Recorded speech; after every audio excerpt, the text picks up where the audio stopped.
27 June 2010, EO8 47 hours, Route Clearance Package Delta, Route Tampa, Kandahar Province, Afghanistan. Staff Sergeant Michael Torres, 34 years old, Vehicle Commander of Buffalo MRAP No. 3 in a route clearance patrol, watched through the armored glass as his convoy advanced at 15 kilometers per hour down the dusty road. The heat already exceeded 110 degrees Fahrenheit. Sweat ran down beneath his helmet, soaking his uniform collar. Ahead, Husky VMD No. 1, equipped with mounted metal detector, stopped abruptly. The driver signaled suspicious contact. Torres grabbed the radio and ordered full stop. Through the slowly settling dust, he could see the EOD specialist, Sergeant James Hendricks, exiting the RG-31 vehicle and walking toward the marked point. Hendricks carried 100 pounds of explosive protective equipment. Each step was deliberate, calculated. Torres watched through binoculars as Hendricks knelt 30 meters ahead, carefully brushing the earth with a small brush. Then Hendricks froze, his right hand slowly raised, forming a closed fist. The universal signal for IED confirmed. Torres's heart accelerated. This was the 13th device they had found that week. 13 in 7 days. The math was simple and terrifying. The Taliban was evolving faster than American countermeasures could keep pace. The war in Afghanistan in 2010 had transformed into something no American military planner had fully anticipated. It was not a war of great tank battles or spectacular aerial duels. It was a war of roads, of dust, of wires hidden beneath gravel, of fertilizer containers transformed into weapons that could vaporize a 20-ton armored vehicle. Improvised explosive devices, IEDs, had become the enemy's signature weapon. Pentagon statistics from 2010 showed that 60% of all American and coalition combat casualties in Afghanistan were caused by IEDs. 60%. In some provinces, that number reached 80%. American forces were facing an enemy that rarely showed itself, that attacked from beneath the earth, that transformed every meter of road into potential minefield. And the Taliban was learning. Each disarmed device was studied. Each successful explosion was replicated. Each American countermeasure was met with new adaptation. It was Darwinian evolution applied to asymmetric warfare, and it was happening in real time. Michael Torres had arrived in Afghanistan in March 2010, part of the troop surge wave ordered by President Obama. He was from El Paso, Texas, son of Mexican immigrants who had crossed the border legally in the 1970s. His father worked construction. His mother cleaned houses. Torres enlisted in the Army at 18 in 1994, seeking education and opportunity. 16 years later, he was on his 4th deployment, his 2nd in Afghanistan. But this one was different. On his first tour, in 2003, IEDs were rare, almost experimental. Now, in 2010, they were everywhere. Torres had lost 3 men from his company in the first 2 months. Specialist Rodriguez, 22 years old, vaporized when his Humvee drove over a 110-pound homemade explosive IED.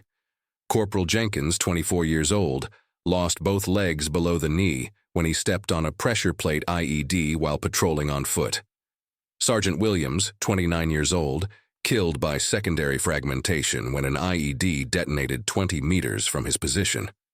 3 men, 2 months. And the fighting season was just beginning.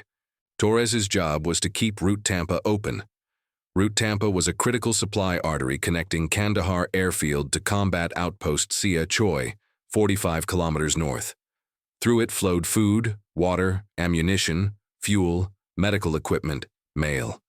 Everything that kept 800 American soldiers alive and operational. The Taliban knew this. They planted IEDs on Route Tampa every night. Literally every night. The routine was brutal and predictable. Insurgent teams, usually groups of 3 to 5 men, left nearby villages after nightfall. They carried explosives, usually ammonium nitrate fertilizer mixed with diesel fuel, in burlap sacks or plastic containers. They dug shallow holes in the dirt road, buried the explosive, connected a detonator, usually a modified cell phone receiver or toy radio, and covered everything carefully. By morning, the road looked untouched, but beneath the surface, death waited. Torres and his team went out every morning at 700 hours. They drove slowly, methodically, sweeping every meter of road with metal detectors, infrared cameras, trained human eyes. When they found something suspicious, they stopped. The EOD technician investigated. If confirmed as an IED, they had two options. Option 1. Manually disarm, a process that could take hours and place the technician at extreme risk. Option 2. Detonate in place using C4 explosive, faster method but one that destroyed the road and created a crater that needed repair. Both options consumed time. Time was what the Taliban wanted to steal. Every hour the supply convoy delayed was an hour that soldiers in remote outposts went without resupply. It was a war of psychological attrition as much as physical. That morning of 27th of June, Sergeant Hendricks worked for 47 minutes on the IED. Torres watched through binoculars, counting every second. Hendricks used a PackBot robot first, sending the tracked machine forward with its articulated arm and camera. The robot's feed showed on a screen in the RG-31. Torres could see what Hendricks saw. Disturbed earth. Unnatural color variation. Slight depression in the road surface. Classic indicators. The robot's metal detector pinged. Strong signature. Large metallic mass approximately 18 inches below surface. Hendricks marked the location with orange spray paint, then moved the robot back. Now came the dangerous part. The part where human judgment replaced technology. The part where one wrong move meant death. Hendricks approached on foot. He carried a prodder, essentially a thin metal rod used to probe the ground at shallow angles, feeling for wires, containers, pressure plates. Torres watched as Hendricks worked in a circular pattern, starting 3 meters from the suspected IED location and spiraling inward. The temperature was now 115 degrees. Hendricks's bomb suit, designed to protect against blast and fragmentation, was essentially a portable oven. Inside that suit, his core body temperature was climbing toward dangerous levels. But he kept working, prodding, brushing, revealing. After 23 minutes, Hendricks had exposed the top of a yellow plastic jug, the kind used for cooking oil throughout Afghanistan. But this jug did not contain cooking oil. It contained approximately 50 pounds of homemade explosive, enough to create a crater 15 feet wide and 6 feet deep, enough to flip a 20-ton MRAP vehicle, enough to kill everyone inside. Hendricks traced the wire. It ran from the jug, buried under 6 inches of dirt, to a pressure plate 10 meters away. The pressure plate was crude but effective. 2 pieces of wood, separated by foam spacers, with metal contacts on the inner surfaces.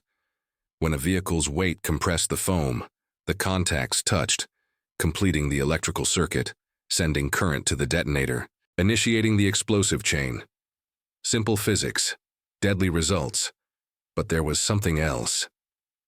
Hendricks's hand stopped. He leaned closer. Torres saw him key his radio. His voice came through calm but urgent. Secondary device confirmed. The IED was booby-trapped. A second, smaller explosive was positioned to detonate if someone attempted to disarm the primary device. This was a technique the Taliban had learned from Iraqi insurgents. American EOD technicians had shared information across theaters, but so had the enemy. Knowledge flowed both ways. Torres felt his stomach tighten. Secondary devices dramatically increased risk. They were specifically designed to kill the people trying to save lives. Hendricks had 3 choices now. 1. Attempt to disarm both devices manually, process that could take another hour and carried extreme risk. 2. Detonate in place, destroying the road but eliminating the threat. 3. Mark and bypass, leaving the IED in place and routing traffic around it, option that was tactically unacceptable because it surrendered control of the route. Hendricks chose option 2. He placed a block of C4 explosive next to the yellow jug, inserted a blasting cap, unreeled the firing wire, and walked backward, paying out wire as he moved. When he reached 300 meters, he connected the wire to the firing device. He looked back at Torres and gave thumbs up. Torres radioed all vehicles, fire in the hole, fire in the hole, fire in the hole, 3 warnings. Then Hendricks squeezed the trigger. The explosion was massive. A column of brown dirt and black smoke erupted 80 feet into the air. The shockwave hit Torres's vehicle 2 seconds later, a physical punch that rattled the armored hull. Dust and debris rained down for 15 seconds. When the air cleared, there was a crater in the road exactly where the IED had been. 15 feet wide, 7 feet deep. The road was destroyed, but the threat was eliminated. Torres radioed back to headquarters. IED neutralized. Route clearance continuing. Time on target, 47 minutes. Estimated repair time, 4 hours. The convoy would be delayed. Soldiers at combat outpost Sia Choi would wait longer for supplies. The Taliban had won this round of the time game, but Torres and his men were alive. That was the only victory that mattered. They moved forward. The Husky VMD took the lead again, its detector sweeping the road ahead. They advanced 200 meters. The Husky stopped. Another contact. Torres felt exhaustion wash over him. It was not even 1,000 hours yet, and they had already found and neutralized 2 IEDs. The day was young, the road was long, and the Taliban was patient. Hendricks dismounted again, carrying his equipment, walking toward the second suspected device. Torres watched through binoculars.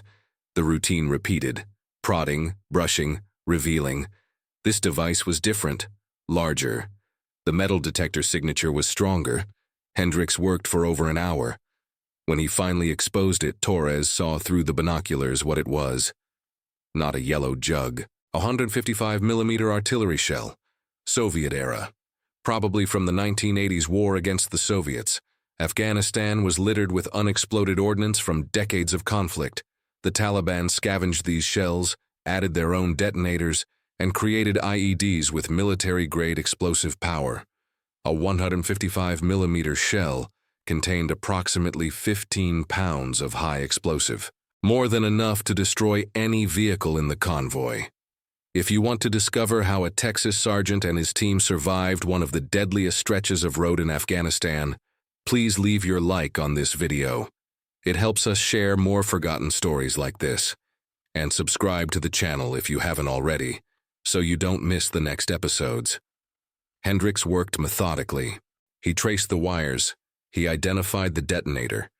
He photographed everything for intelligence purposes. Then he made his decision. This one was too dangerous to disarm manually. The shell was old, potentially unstable. The detonator was sophisticated, possibly with anti-handling features. He placed C4, unreeled wire, moved to safe distance. Another explosion, another crater, another delay. They had been on the road for 3 hours and had advanced less than 2 kilometers.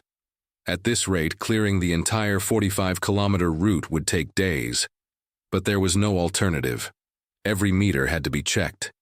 Every suspicious sign had to be investigated. Because missing 1 IED meant dead soldiers. By 1400 hours, they had found and neutralized 6 IEDs. 6 devices in 7 hours. Torres's team was exhausted. Hendricks was approaching heat exhaustion. The temperature had peaked at 118 degrees. Inside the bomb suit, Hendricks's core temperature was dangerously high. Torres ordered a halt. They pulled the vehicles into a defensive circle, a technique called a herringbone formation. Gunners manned the turrets, scanning for threats. The rest of the team drank water, ate MREs, tried to recover. Torres sat in the shade of his Buffalo back against the massive tire and pulled out a photograph. His wife, Maria, his daughters, Sophia and Elena, 8 and 6 years old. They lived in Fort Hood, Texas. He had not seen them in 4 months. He would not see them for 8 more months. This was the cost of service. This was the price of keeping Route Tampa open. How many of you have a grandfather, a father, an uncle who served and never spoke about what they lived through? These stories are disappearing. Leave a comment now saying just, "My grandfather served," or "My father served." When you comment, you're not just honoring your family. You're preserving memory for the next generations. Let's create a living memorial here in the comments. At 14:45 hours, they resumed movement. The Husky advanced. 50 meters. Stop. Another contact. 7th IED. Hendricks dismounted. Torres watched the routine again. But this time was different. This time, something went wrong. Hendricks was probing the ground, working his circular pattern when the earth beneath him shifted. Not collapsed. Shifted. Like something underneath was moving. Hendricks froze. His voice came over the radio, tight with controlled fear. "I've got instability. Possible subsurface void."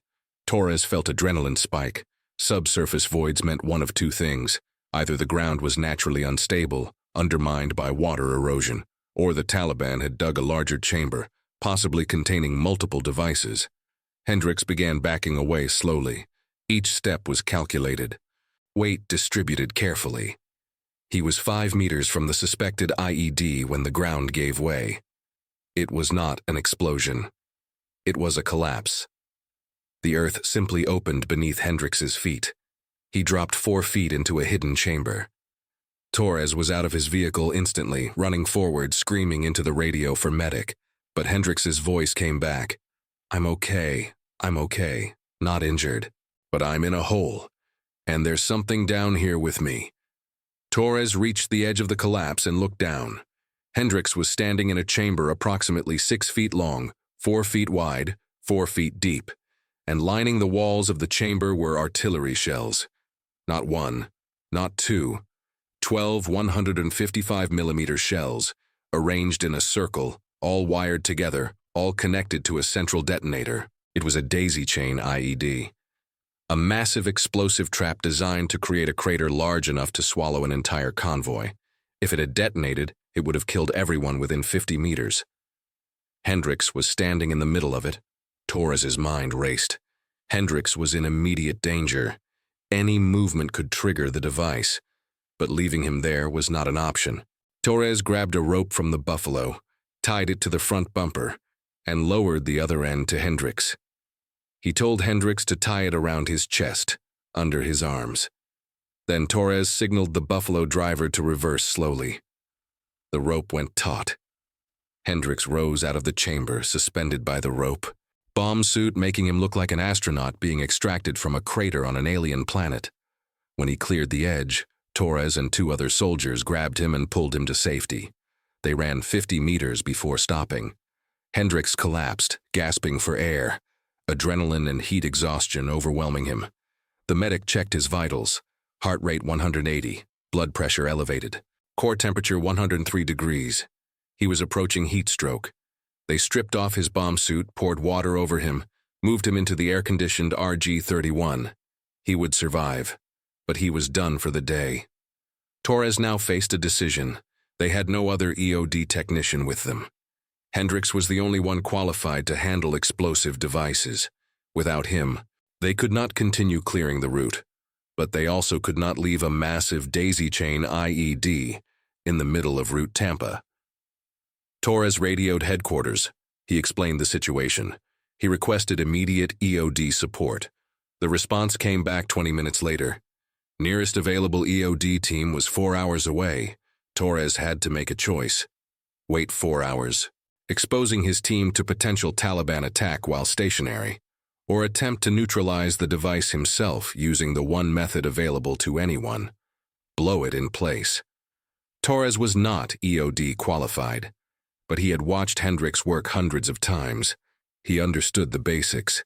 He grabbed a block of C4, a blasting cap, and 400 meters of firing wire. He approached the collapsed chamber carefully, testing each step. When he reached the edge, he looked down at the 12 artillery shells. Each one was a potential catastrophe. Together, they represented approximately 180 pounds of high explosive. If he made a mistake, if he triggered the detonator accidentally, there would be nothing left of him to send home. No body, no remains, just a crater and a memory. He thought about Maria, about Sophia and Elena, about the promise he had made to come home. Then he pushed those thoughts away and focused on the task. He lowered himself into the chamber. The smell hit him immediately. Damp earth, old metal, something else, something chemical, probably explosive residue. He placed the C4 block in the center of the circle of shells. He inserted the blasting cap carefully, hands steady despite the fear coursing through him. He connected the firing wire. Then he climbed out, paying out wire as he moved. He walked backward, eyes on the chamber, until he had unreeled all 400 meters. He connected the wire to the firing device. He radioed all vehicles. Fire in the hole, fire in the hole, fire in the hole. Then he squeezed the trigger. The explosion was unlike anything Torres had ever experienced. The 12 artillery shells detonated simultaneously, creating a blast that registered on seismic monitors at Kandahar airfield 45 kilometers away. The shockwave was so powerful it knocked Torres off his feet despite being 400 meters away. The column of smoke and debris rose over 200 feet into the air, mushrooming outward like a miniature nuclear explosion. Chunks of earth the size of cars flew through the air. The sound was not a bang. It was a physical force that compressed his chest and made his ears ring instantly. When the debris finally stopped falling, 90 seconds later, Torres stood up and looked at where the road had been. There was now a crater 40 feet wide and 15 feet deep. The entire section of Route Tampa had been obliterated. It would take engineers with heavy equipment days to repair, but the threat was eliminated. The massive daisy chain IED that could have killed dozens of soldiers would never detonate under a passing convoy. Torres radioed headquarters. Mission accomplished. Route compromised. Request engineer support. He walked back to his vehicle, legs shaking from adrenaline dump. His hands were trembling. He sat down heavily in the commander's seat and closed his eyes. In 8 hours, they had found and neutralized 7 IEDs. 7 devices that collectively contained over 400 pounds of explosive. 7 traps that could have killed his entire team multiple times over. And this was just one day. Just one stretch of one road in one province of Afghanistan. Across the country, dozens of other route clearance teams were doing the same thing, finding devices, neutralizing threats, risking their lives so that supply convoys could move, so that soldiers in remote outposts could eat and fight and survive. The statistics from 2010 were staggering. In that year alone, coalition forces in Afghanistan found and cleared over 15,000 IEDs. 15,000. That averaged to more than 40 IEDs per day, every single day, for an entire year. But those were just the ones they found. The ones they missed killed 368 American service members in 2010. Killed, not wounded. The wounded numbered in the thousands. Soldiers who lost legs, arms, eyes, faces. Soldiers who survived the blast but would never be whole again. The IED had become the most effective weapon in the Taliban arsenal, and there was no perfect defense against it. Detection technology helped. Armored vehicles helped. Training helped. But ultimately it came down to human beings, people like Torres and Hendricks going out every day and deliberately searching for hidden bombs, knowing that any moment could be their last. The Taliban's IED tactics evolved constantly throughout the war. In the early years, 2001 to 2004, devices were crude. Simple command wire detonations, visible disturbances in the road, relatively easy to spot and avoid. But as American detection capabilities improved, so did Taliban bomb-making techniques.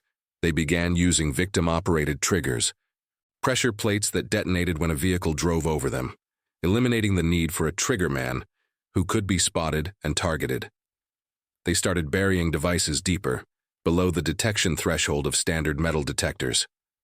They began using low metal content explosives, fertilizer-based compounds that produced minimal metal signature. They employed decoy devices, fake IEDs designed to slow down clearance teams while real devices waited further down the road. They used daisy chains, multiple devices wired together to maximize casualties.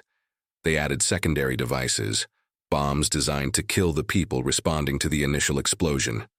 Every American countermeasure was studied and defeated. The psychological impact on soldiers was profound. Every patrol became a mental ordeal. Every step could trigger a pressure plate. Every pile of trash could hide a bomb. Every culvert, every bridge, every section of road that looked slightly different from the day before became a potential threat. Soldiers developed what psychologists called hypervigilance, a state of constant alertness that was mentally and physically exhausting. Sleep became difficult. Concentration suffered. Relationships strained. Some soldiers became so risk-averse they could barely function. Others became reckless, fatalistic, figuring if death was random and unavoidable, there was no point in being careful. Unit cohesion suffered when soldiers died in IED strikes because there was no enemy to fight back against, no target for their anger and grief. The bomb that killed their friend was just a hole in the ground. The person who planted it was long gone, probably back in a village, living among civilians, impossible to identify or target. Torres and his team spent 3 more hours en route Tampa that day before finally being relieved by another clearance package. They had advanced less than 5 kilometers in 11 hours of work. 5 kilometers. At that rate, clearing the entire route would take over a week, but they had found 7 IEDs, 7 devices that would never kill American soldiers. That was the mission. That was the victory, small and unglamorous as it was. They drove back to Kandahar airfield in silence, exhausted, covered in dust, ears still ringing from explosions. Hendricks was taken to the medical facility for evaluation and treatment of heat exhaustion. He would be back on duty in 3 days. Torres wrote his after-action report, detailing every device found, every technique observed, every lesson learned. That information would be compiled with reports from dozens of other teams and distributed throughout the theater. Intelligence analysts would study the devices, looking for patterns, trying to identify bomb makers, trying to predict where the next IEDs would be planted. It was an endless cycle of adaptation and counter-adaptation. The daisy chain IED that Torres had destroyed was particularly significant. Intelligence analysis of the blast crater and recovered fragments revealed sophisticated construction. The 12 artillery shells had been carefully positioned for maximum blast effect. The wiring was professional grade, not the crude twisted copper wire often seen in Taliban devices. The detonator was a Chinese-made cell phone, modified to receive a specific radio frequency. This suggested the involvement of a trained bomb maker, possibly someone with military experience, possibly foreign. The intelligence was forwarded to targeting cells, teams of analysts and operators who worked to identify and eliminate high-value targets. 3 weeks later, a drone strike killed a man identified as a senior IED facilitator in a compound 15 kilometers from where Torres had found the daisy chain. Whether he was the actual bomb maker was never confirmed, but the intelligence cycle had completed. Find device, analyze device, identify maker, eliminate maker. Then start over because there was always another bomb maker, another device, another threat. The human cost of the IED war was measured not just in deaths and injuries, but in the long-term psychological damage to survivors. Soldiers who served in route clearance, EOD, or infantry units that regularly encountered IEDs had significantly higher rates of PTSD, traumatic brain injury, and other mental health conditions. The constant stress of knowing that any moment could bring sudden, catastrophic violence took a toll that was not always visible. Some soldiers came home and seemed fine, then years later began experiencing symptoms, nightmares, flashbacks, inability to drive on highways because overpasses looked like potential ambush sites, panic attacks triggered by trash on the roadside, marriages failed, careers ended. Some soldiers took their own lives, unable to escape the memories of friends killed in explosions, unable to reconcile the randomness of who lived and who died. The Department of Veterans Affairs estimated that over 300 EO veterans of Iraq and Afghanistan suffered from traumatic brain injury, much of it caused by IED blasts. The signature wound of these wars was not a bullet hole. It was invisible damage to the brain, caused by shock waves that rattled the skull and bruised the tissue inside. But there were also stories of resilience and adaptation. The military developed new technologies specifically to counter IEDs, electronic countermeasure systems that jammed radio signals used to detonate bombs, ground-penetrating radar that could detect buried devices, Heavily armored vehicles like the MRAP, mine-resistant ambush protected, that could withstand blasts that would destroy a Humvee. Specialized units like the Counter-IED Task Force that focused exclusively on defeating the IED threat. Training programs that taught soldiers to recognize the subtle signs of disturbed Earth, unnatural patterns, suspicious objects.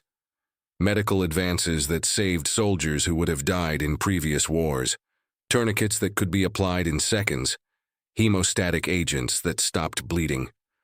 Rapid evacuation by helicopter to surgical facilities. The survival rate for wounded soldiers in Afghanistan was over 90%, higher than any previous conflict in history. Soldiers who would have died from their wounds in Vietnam or World War II survived in Afghanistan, though often with life-changing injuries. Torres continued his route clearance missions for the remainder of his deployment. Between June and December 2010, his team found and neutralized 147 IEDs en route Tampa and other roads in Kandahar province. 147 devices. Not one of them detonated under an American vehicle. Not one soldier in a convoy protected by Torres's team was killed by an IED during those 6 months. That was his legacy. That was his contribution to the war. He did not capture high-value targets. He did not win dramatic firefights. He drove slowly down dusty roads, looking for bombs, so that other soldiers could do their jobs. It was unglamorous, exhausting, terrifying work. But it was essential. Without route clearance teams, the war could not have been fought. Supplies could not have moved. Outposts could not have been sustained. The Taliban would have controlled the roads, and controlling the roads meant controlling the country. Sergeant Hendricks, the EOD technician who had fallen into the daisy chain chamber, completed his deployment and returned to the United States in January 2011. He was awarded the Bronze Star with Valor Device for his actions in Afghanistan. He served 3 more years in the Army, then left to work as a civilian EOD contractor. He is now 48 years old, living in North Carolina, working for a company that trains military and law enforcement personnel in explosive ordnance disposal. He suffers from hearing loss, a common condition among EOD technicians exposed to repeated blast overpressure. He has nightmares occasionally, usually involving being trapped in enclosed spaces with explosives, but he considers himself lucky. He survived when many of his colleagues did not. Between 2001 and 2021, 53 EOD technicians were killed in action in Iraq and Afghanistan. 53 men and women who died doing one of the most dangerous jobs in the military, deliberately approaching bombs that could kill them instantly, so that others could live. Michael Torres retired from the Army in 2015 as a Sergeant First Class after 21 years of service. He returned to El Paso, Texas, where he now works as a high school ROTC instructor, teaching the next generation about military service, leadership, and sacrifice. He is 49 years old. He has been married to Maria for 27 years. His daughters, Sophia and Elena, are now 22 and 20, both in college. Torres does not talk much about his time in Afghanistan. When students ask him about combat, he tells them about the importance of teamwork, attention to detail, and staying calm under pressure. He does not tell them about the 7 IEDs he found on 27 June 2010. He does not tell them about climbing into a chamber filled with artillery shells and placing explosives by hand. He does not tell them about the nightmares he had for years afterward, dreams where he squeezed the trigger and nothing happened, where he was trapped in the blast radius, where he watched the explosion coming and could not move. Those memories are his alone, but he is proud of what he did. Proud that 147 IEDs never killed American soldiers. Proud that he came home to his family. Proud that he served. The broader story of IEDs in Afghanistan is one of asymmetric warfare at its most brutal and effective. The Taliban, lacking air power, heavy armor, or advanced technology, turned to the simplest and cheapest weapon available: explosives buried in the ground. The cost to produce an IED was often less than $100. The cost to detect and neutralize it was thousands of dollars in equipment, training, and personnel time.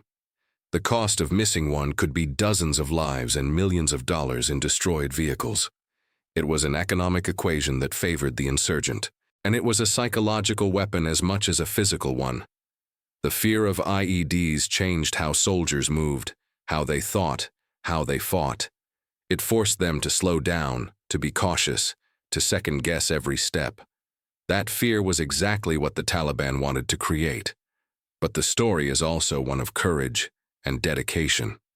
Thousands of soldiers like Torres and Hendricks went out every day, knowing the risks, accepting the danger, because the mission required it. They were not motivated by glory or recognition. Most of them never received medals. Most of their actions were never publicized. They did it because it was their job, because their brothers and sisters in arms depended on them, because someone had to do it. That quiet professionalism, that willingness to face death for the sake of others, is the true story of the IED war in Afghanistan. It was not fought with dramatic charges or heroic last stands. It was fought meter by meter, device by device, by people who chose to walk toward danger so that others would not have to. The legacy of the IED war continues today. Veterans carry the physical and psychological scars. Families live with the absence of loved ones who never came home. The military continues to develop countermeasures, knowing that the next conflict will likely feature similar threats. And the lessons learned, paid for in blood and sacrifice, are passed down to the next generation of soldiers. The story of Root Tampa, of Torres and Hendricks, and the thousands like them, is not a story of victory or defeat. It is a story of endurance, of doing an impossible job under impossible conditions and somehow surviving, of finding 7 bombs in one day and going out the next day to find more, of falling into a chamber filled with explosives and climbing back out to keep working, of being terrified every single day and doing the job anyway.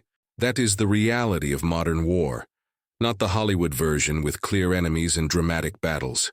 The real version, where the enemy is invisible, where death comes from beneath the ground, where courage is measured not in moments of heroic action, but in months of grinding, terrifying routine, where victory is not capturing territory or destroying the enemy. Victory is making it through another day, finding another bomb, bringing everyone home alive. That was Torres's war. That was the IED war in Afghanistan. And it is a story that deserves to be remembered, not for glory, but for truth. If this story moved you the same way it moved us, do us a favor. Leave your like on this video. Each like tells YouTube to show this story to more people. Subscribe to the channel and turn on notifications. We are rescuing forgotten stories from dusty archives every day.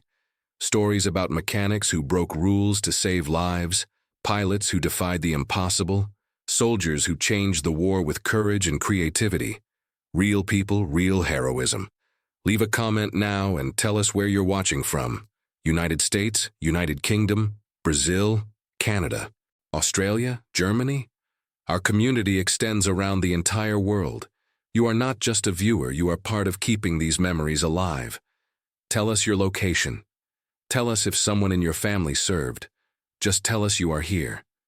Thank you for watching, and thank you for ensuring that Michael Torres and James Hendricks do not disappear into silence. These men deserve to be remembered. And you are helping to make that possible.